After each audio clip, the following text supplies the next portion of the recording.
नमस्कार. सीतांजली किचनमध्ये सर्वांचं मनापासून स्वागत आहे. तर आता आज नाही शेवग्याच्या शेंगाची भाजी बनवते. त्यासाठी आपण काय करूया, हे शेवगा आहे ना, ह्याला आपण कापून आणि ह्याची साल काढून घेऊया. बघा अशा पद्धतीने. तर मैत्रिणींनो, माझी ही रेसिपी तुम्ही पहिल्यांदाच पाहत असाल ना, तर चॅनलला सबस्क्राईब करा आणि बाजूची बेल आहे ही सुद्धा दाबा. आता हे शेवग्याच्या शेंगाचे बघा आपण अशी साल काढून घेतले आणि थोडी थोडी दिसते ना हिरव्या कलरची, ती पण थोडी काढून घ्यायची, म्हणजे भाजीला छान चव येते. आपण आजची भाजी बनवणार आहोत. कांदा आणि टॅमॅटो न वापरता ही भाजी बनवणार आहे मी. मस्त बनते, चमचमीत बनते. आणि काय करणार आहोत आपण, ही भाजी कुकरमध्ये मी बनवणार आहे. आपण गॅस कसा वाचेल ते सांगते मी तुम्हाला. एकाच शिट्टीमध्ये ही भाजी होणार आहे, त्यामुळे गॅसची आपली खूप बचत होते. आता हे छोटंसं वाटण आहे. खोबरं, शेंगदाणे, फुटाण्याची डाळ अगदी 2-2 चमचे घेतले मी, आलं लसूण आणि त्याचबरोबर कोथिंबीर. आता इथे मी तवा ठेवून घेतला आहे. यामध्ये आपण शेंगदाणे आणि खोबरं भाजून घेऊया. थोडे थोडे डाग पडेपर्यंत भाजायचे आपल्याला.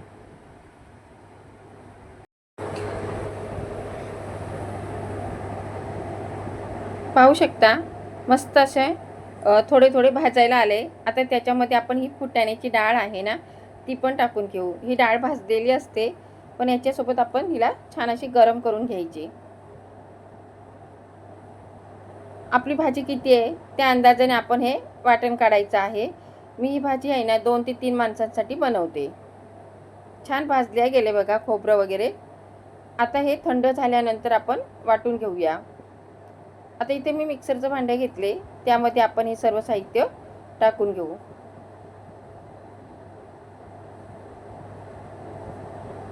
आता हे मिक्सरला आपण फिरवून घेतले. आता यामध्ये ना थोडीशी कोथिंबीर आणि पाणी टाकायचं आहे. यामध्ये आपण लसूण, थोडासा आल्याचा तुकडा पण टाकलेला आहे.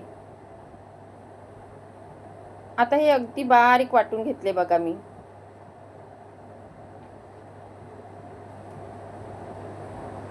आता इथे आपण ना मसाले काढून घेऊया. तर लाल मिरची पावडर आणि हा आपला आहे खानदेशी काळा मसाला. तुमच्याकडे काळा मसाला नसेल तर गरम मसाला टाकून घ्या तरी पण चालेल. यामध्ये थोडीशी हळद. आता काळा मसाला यामध्ये संपलाय म्हणून मी दुसरा घेऊन आले बरणी, त्याच्यातनं थोडासा टाकून घेते. मसाले आपल्या अंदाजानुसार टाकायचे आहेत, म्हणजे आपण किती तिखट खातो ना तसे मसाले टाकायचे. आता हे मसाले आहे यामध्ये थोडं पाणी टाकून हे मसाले मी मिक्स करून घेते.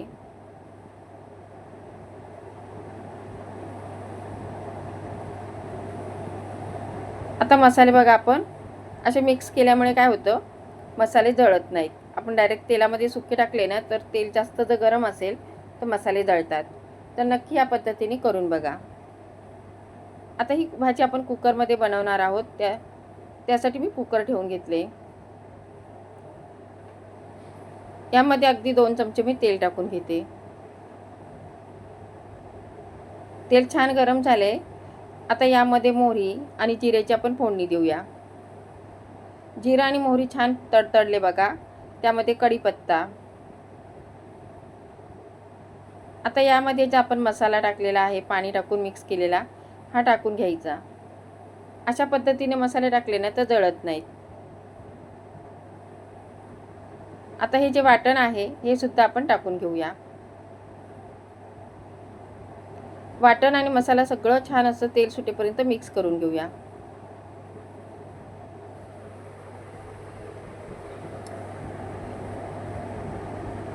तर छान बघा मसाला आपला परतून झालाय बघा. आता यामध्ये आपण शेवगाच्या शेंगा टाकून घेतल्या आहेत.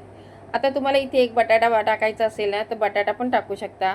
टॅमॅटो टाकायचं तर टॅमॅटो पण टाकू शकता. पण मी इथे कांदा आणि टॅमॅटो अजिबात वापरणार नाही आहे. फक्त आपल्या हे साधं सिंपल वाटणमध्येच ही भाजी बनवणार आहे. तर मस्त असा मसाला आपण परतून घेतला आहे बघा. आता यामध्ये आपण पाणी टाकून घेतले. आता तुम्हाला रस्सा जास्त करायचा असेल ना तर थोडं जास्त पाणी टाका. अगदी लसलसीत पाहिजे तर कमी पाणी टाका. खूप जास्त पाण्यासारखी नाही करायची, नाही तर मग ती पचट म्हणजे पानचट लागते भाजी. आता यामध्ये आपण चवीनुसार मीठ टाकून घेतले. आता शेवगाच्या शेंगा कशा पटकन शिजतात, त्यामुळे काय करायचं, आपल्याला अगदी 2-3 शिट्ट्या घ्यायची गरज नाही आहे. फक्त एकच शिट्टी घ्यायची आहे. जास्त शिट्टी घेतली ना तर शेंगा एकदम शिजून गाळ होतील.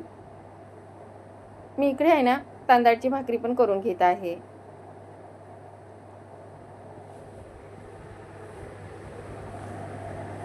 आता बघा तांदळाच्या भाकरी पण आपल्या लगेच होणारच आहेत. अगदी कुकरची एक शिट्टी झालेली आहे. मी गॅस बंद केला आहे. अगदी तुम्ही जास्त शिट्टी जर घेतलीत ना तर कुकरची आहे ना वाफ काढून टाका, नाही तर मग काय होईल, शेंगा खूप जास्त शिजल्या जातील. कुकर थंड झाल्यानंतर मी खोलून दाखवते तुम्हाला. बघा मस्त भाजी झालेली आहे आणि शेंगा पण छान शिजल्या गेल्या आहेत. आता ही भाजी थोडीशी थंड झाली ना त्याला तरंग पण छान येईल. आता इथे मी भात आणि भाजी असा ताट करून घेते. गरमागरम तांदळाची भाकरी पण मस्त लागते ह्या भाजीबरोबर. ही भाजी तुम्ही भाताबरोबर खाऊ शकता, भाकरीबरोबर खाऊ शकता, चपातीबरोबर पण खाऊ शकता. तर मस्त अशी शेवगाच्या शेंगाची भाजी आपली तयार झाली. रेसिपी आवडली असेल मैत्रिणींनो तर लाईक करा आणि नवीन कोणी असेल तर सबस्क्राईब करा. तर चला या जेवायला. आपलं दुपारच्या जेवणामध्ये मस्त अशी चमचमीत भाजी तयार आहे. परत भेटूया नवीन रेसिपीमध्ये. तोपर्यंत बाय बाय.